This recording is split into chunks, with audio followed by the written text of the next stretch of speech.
this is a really cool wine. It's iconic, it's hugely historic, and yet it's part of a story of Australian wine, but also a story of global wine and of goodness, I think.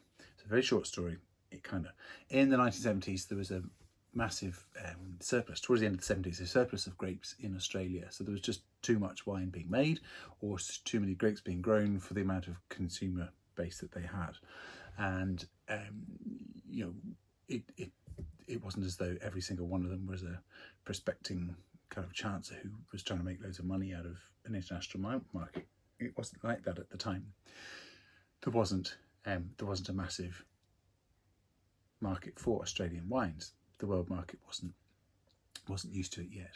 So in the end of the 1970s, a winemaker who was working for a large company was aware that this was not working, and in Barossa, especially where he was, he realised that the setup was skewed, and a whole load of smaller independent wine growing families were going to lose their livelihoods.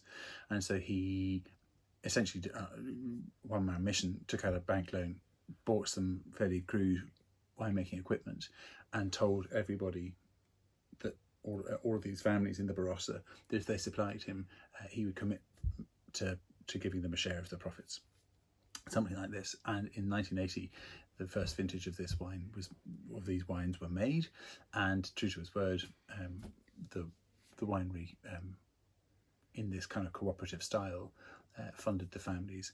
And Peter Lehmann, the guy who took out the loan, is widely credited as being the guy that saved the Barossa.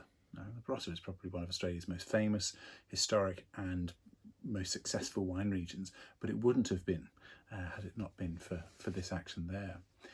So Peter Lehmann's very important in that regard, and his wines ever since have been really good. So that's a nice story, but what are the wines like? They're really good. And not only did they represent a lot of different and diverse pockets of land across the Barossa, they represent and equality and all that kind of stuff. They're also extremely good value for money. So I'm a big fan of anything that's value for money, especially if it's very good.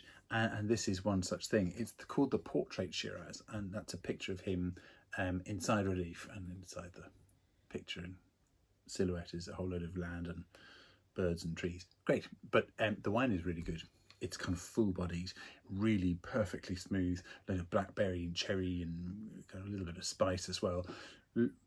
Again, this wonderfully full, silky smooth palate, balanced by fairly generous alcohol, but you never feel that it's going to be too heavy, or that it's going to knock you over. It's not that.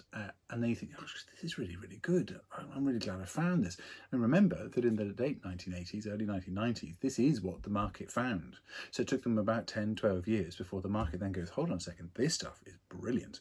When I mean the market, I mean the international market, and that's kind of around London and New York wine scenes. And when they started to take hold, this style of wine started to take hold, it put the frighteners into Europe, and it really smartened up the European wine scene's act as well. It's brilliant. And what I think we often do is forget just how important this style of wine was, and yet in the hands of somebody like the Peter Lehmann winery, it's still really good to this day and offers exceptional value for money, and I really hope you like it.